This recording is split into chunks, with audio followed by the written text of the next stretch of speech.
नारी में परसों नई स्कीम लागू की गई है जिसका नाम जो अग्निपथ जिसको स्कीम का नाम दिया गया है सर। और हमारा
आज की सबसे बड़ी और सबसे दुखद खबर यह है कि भारत सरकार की अग्निपथ योजना को अपने ही देश में अग्नि परीक्षा देनी पड़ रही है।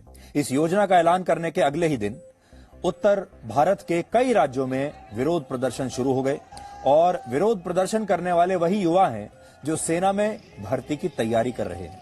आज इन प्रदर्शनकारियों ने कई ट्रेनों को आग लगा दी, सड़कों पर तोड़फोड़ की, आगजनी की और पुलिस पर भी पत्थर बरसाए। सबसे दुख की बात यह है कि जो युवा देश की रक्षा करने के लिए भारतीय सेना में जाना चाहते हैं, वहां भर्ती होना चाहते हैं, अपनी सेवाएं देना चाहते हैं, वही युवा अपने ही देश में आग लगा रहे हैं। आज देश के 7 से ज्यादा राज्यों में इस योजना के खिलाफ हिंसक प्रदर्शन हुए हैं और इन राज्यों में हरियाणा, बिहार और मध्य प्रदेश में 4 ट्रेनों को आग लगा दी गई, 8 से ज्यादा ट्रेनों में तोड़फोड़ की गई और 7 से ज्यादा रेलवे स्टेशन पर पत्थरबाजी की घटनाएं हुई हैं। इसके अलावा हरियाणा के पलवल में आज प्रदर्शनकारी युवाओं ने 3 गाड़ियों को आग लगा दी और वहां आज एक पुलिस स्टेशन पर भी हमला किया गया। ये हमला असल में हमारे देश के जो युवा हैं जो सेना में जाना चाहते हैं, ये हमला इन्हें दुश्मन की सेनाओं पर करना चाहिए था, ये हमला दुश्मन की पोस्ट पर करना चाहिए था, ये गुस्सा दुश्मन की फौज पर निकालना चाहिए था। लेकिन दुर्भाग्य देखिए, हमारे देश के युवा अपना ये गुस्सा अपने ही लोगों पर उतार रहे हैं। 4 साल वहाँ पे जॉब करेंगे, उसके बाद घर पे आकर क्या करेंगे, फिर घासे काटेंगे। ऐसा क्यों है कि अग्निपथ नामक इस योजना में युवाओं को अग्नि ही अग्नि नजर आ रही है, पथ का पता नहीं चल पा रहा है। अगर आप सेना पे राजनीति कीजिएगा तो आपकी सरकार कतई नहीं चलेगी। इसकी क्या गारंटी है कि 4 साल में रिटायर कर देने का फॉर्मूला अर्धसैनिक बलों और पुलिस के लिए नहीं आएगा। इस तरह से भारत 4 साल में भूतपूर्व हो जाने वालों का अभूतपूर्व राष्ट्र बन जाएगा। सेना में भर्ती की तैयारी करने वाले नौजवानों में अग्निपथ योजना को लेकर नाराजगी बढ़ने लगी है। अग्निवीर आग बबूला हो गए। 4 साल के लिए भर्ती होगी, फिर जिन लोगों की भर्ती होगी उनमें से 75% जवान 4 साल के बाद सेना से निकाल दिए जाएंगे, 25% ही सेना में रहेंगे। केंद्र सरकार के इस फैसले से नाराज युवाओं ने आज कई जगहों पर प्रदर्शन किया है। ऐसा लगता है जैसे सेना में मनरेगा शुरू हुआ है। जैसे मनरेगा में 100 दिनों के काम की गारंटी है, उसी तरह से सेना युवाओं को वीर बनाने के लिए 4 साल की गारंटी दे रही है। पिछले हफ्ते नियम बदलकर सेना से रिटायर हो चुके अफसरों को चीफ ऑफ डिफेंस स्टाफ बनाने का बंदोबस्त किया गया। अब इस हफ्ते नियम आया है कि 4 साल में ही जवानों को बोरिया बिस्तर समेत सेना से रिटायर कर देना है। आशंका है कि निकाले जाने के बाद गांव-गांव में इन अग्निवीरों को निष्कासित वीर कहा जाने लगेगा, यानी ऐसा वीर जिसे सेना ने निकाल दिया है। जनरल वीके सिंह, जो कि मोदी सरकार में केंद्रीय मंत्री हैं, कहते हैं कि पहले जमीन पर उतर जाए तब पता चलेगा कि योजना में क्या है क्या नहीं। चीज आती है उसके बारे में तब तक पता नहीं चलता जब तक वो जमीन पर नहीं आती है। जनरल रह चुके हैं सर। मैं क्या कह रहा हूँ आपको, जब तक जमीन पर नहीं आती है मैं इसके बनाने के अंदर शामिल नहीं हूँ, मुझे इसके बारे में ज़्यादा मालूम नहीं है।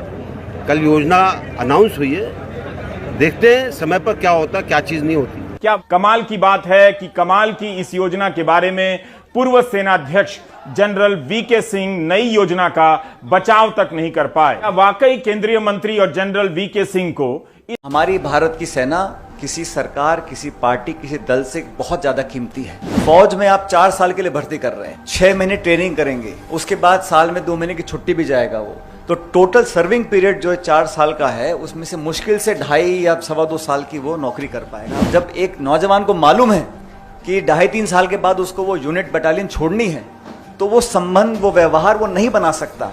जल्दबाजी में इस स्कीम को घोषित किया गया है, तो विनम्रता पूर्वक केंद्र सरकार को इसको रोक देना चाहिए। इस स्कीम से लाभ बहुत कम है और नुकसान बहुत ज़्यादा है। अधिकांश भारत के नागरिक और विशेष रूप से नौजवानों के अंदर जो आज पीड़ा है उसको उन्होंने प्रदर्शित किया है।